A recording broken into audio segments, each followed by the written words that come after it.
প্রিয় সাথী ও বন্ধুরা, বসু ভাইয়ের বক্তব্যের পরে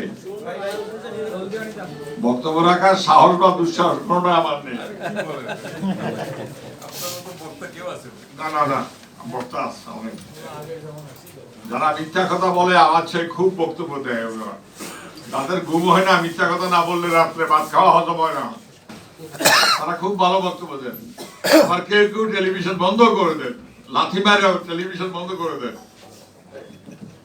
যাই হোক, নুরুল আমিন বসে আছে এখানে, আগে ইটালিতে ছিল, এখন ব্রিটেনে। আমি দেখতে পাচ্ছি অনেক সত্য। আমি একটা কথা বলি ইদানিং, সেটা হলো তার মাথা আছে কুসুমের মতো, যে চিন্তা করে, যার দর্শন নিয়ে আলোচনা করে, যারা অন্যায়ের বিরুদ্ধে প্রতিবাদ করে, যারা মিথ্যার বিরুদ্ধে প্রতিবাদ করে, যারা জুলুম নির্যাতনের বিরুদ্ধে কথা বলে, তাদের বাংলাদেশে বাস করা সম্ভব নয়। হারাম হয়ে গেছে বাংলাদেশে বাস করা। এই খনিজের জুলুমবাজদের বাংলাদেশে বিতাড়িত করা ছাড়া, দেশকে উদ্ধার করা ছাড়া, সকল নাগরিকের বাংলাদেশ, সকল প্রজাতন্ত্রের সকল নাগরিকের বাংলাদেশ অংশীদারিত্বের গণতন্ত্র। এরা যারা অন্যায়ের বিরুদ্ধে কথা বলে তাদের রাজনীতি করতে দেবে না। বন্ধুরা, আমার সাথীরা, আমার আমি বক্তব্য বাড়াবো না, শুধু একটা কথা বললো, আমাদের জন্য নয়, নাসির ভাইয়ের জন্য নয়, জেএসডির জন্য নয়, সবর সাহেবের জন্য নয়, আপনাদের মান ইজ্জতের জন্য, আপনাদের সম্মান নিয়ে স্বামীকে বেঁধে রেখে স্ত্রীকে নিয়ে গেছে কক্সবাজারে। একটা বাচ্চা শিশু বলতেছে আমি ভাত খাবো না, পুলিশ তাকে ধরে নিয়ে যাচ্ছে। ভাত খাবে না কেন? একটা 17 বছরের মেয়ে ভারতে ধরা পড়েছে, অনৈতিক ভাবে তাকে হোটেলে রাখা হয়েছে। কি বলবো, কোনটা বলবো? এমন কোন দিন আছে মেয়েদের উপর অত্যাচার হয় না, নারী নির্যাতন হয় না, পাশবিক অত্যাচার হয় না, জুলুম, খুন, অন্যায়, বেবিচার? উপজেলা নির্বাচন কেমনে করবে? একজন প্রার্থী এখন আইসিইউতে আছে, দুলাল বগুড়ায়। ছাত্রলীগ, আওয়ামী লীগ, কিশোর লীগ, কি লীগ, সব লীগ মিলে তাকে মেরে ফেলার চেষ্টা করেছে। এইটা জালিমের দেশ, জুলুমের দেশ। আপনারা কি মুক্তিযুদ্ধ করেছি নাসির ভাই? আমরা মুক্তিযুদ্ধ করেছি, আপনার মুক্তিযোদ্ধা। এই জন্য অন্যায় জুলুমের বিরুদ্ধে কোনো প্রতিবাদ করতে পারবো না, তাহলে এই দেশে থাকবো না। যে দেশে অন্যায় অত্যাচারের বিরুদ্ধে কথা বলা যায় না, সে দেশে থাকবো না। জন্মগ্রহণ করেছি আমার জন্য নয়, আমার বাপের জন্য নয়, আমার পরিবারের জন্য, আমার দলের জন্য, মানুষের জন্য। মানুষের জন্য যদি কথা না বলতে পারি, এই জন্ম বৃথা। আগে শুনতাম মগের মুল্লুক, এখন তো মগেরা অনেক ভালো আছে। তারা নাম পরিবর্তন করেছে, মায়ানমার করেছে মগের পরিবর্তন। বন্ধুরা, আমার সাথীরা, আমার কষ্ট সহ্য হয় না, কথা বলতে পারি না,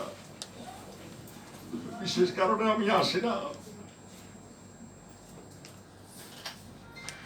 আপনাদের প্রতি অনুরোধ, মান সম্মান নিয়ে যদি বাঁচতে চান, পশুর আর মানুষের তফাৎ কি, পার্থক্যটা কি?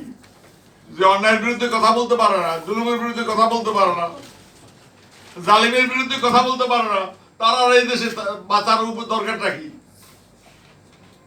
বন্ধুরা, আমার সাথীরা, আমার আপনাদের অনুরোধ করি, দেশকে বাঁচান, মানুষকে বাঁচান, ইজ্জত নিয়ে বাঁচুন, সম্মান নিয়ে বাঁচুন, অধিকার নিয়ে, ক্ষমতা নিয়ে বাঁচুন।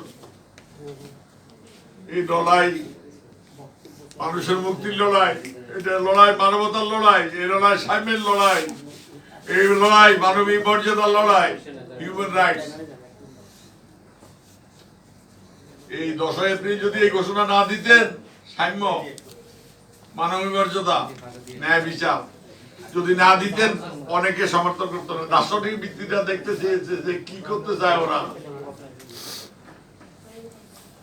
আজকে তারা যারা সমর্থন দিয়েছে, তারা অনুতপ্ত যে কি জন্য এদের সমর্থন দিয়েছি। যে দেশে মানুষের কথা বলার অধিকার নেই। আমি আমার বক্তব্য বাড়াবো না, আমার কষ্ট হয় খুব। আমার কষ্ট হয় আপনাদের বলি, যাদের নিয়ে গেছি সবাই বিড়ি দিতে পারে নাই তার মা বাবার কাছে, সহ্য করতে পারি না। আপনাদের সবাইকে আমি দোয়া করি, আপনারা আমার জন্য দোয়া করবেন।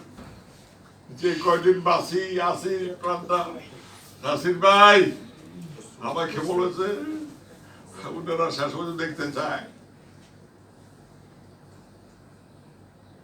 রামকে যখন হত্যা করে গেছে তার মা বুড়ি ৮০-৯০ বছর বয়স, সে তুত্তুর করে যাচ্ছে ভিতরের দিকে।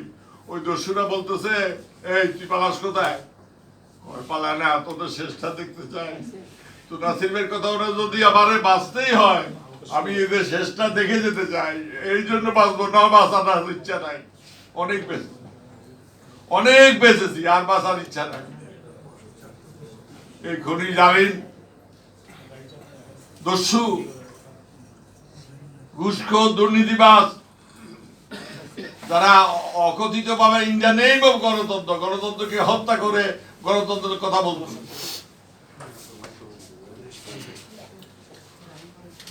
তাদের বিরুদ্ধে আপনাদের লড়াইটা জোরদার করেন, জাতিকে ঐক্যবদ্ধ করেন, মানুষকে ঐক্যবদ্ধ করেন, রুখে দেওয়ার আর সময় নাই। এরা কিন্তু 41 সাল পর্যন্ত এদের নাকি মৃত্যু নাই, 2041 সাল পর্যন্ত নাকি এরা থাকবে ক্ষমতা, এদের নাকি মৃত্যু নাই, আল্লাহর গজব নাকি নাই, আল্লাহ নাকি পালাই গেছে এদের, এদের ভয়ে আল্লাহ পালাই গেছে দেশ থেকে।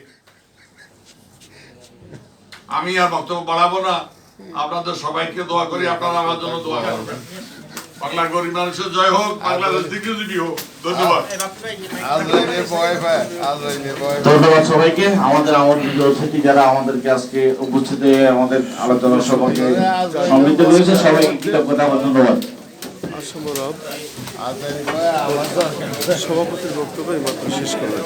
আমি Khandakar Masuduzzaman, Tara news, BD TNB, SS, GR TV, Telangana TV, কেজার টিভি, সেই সাথে তারা নিউজ বিডি.কমের সম্পাদক ও প্রকাশক হিসাবে আমরা এটিকে প্রচার করলাম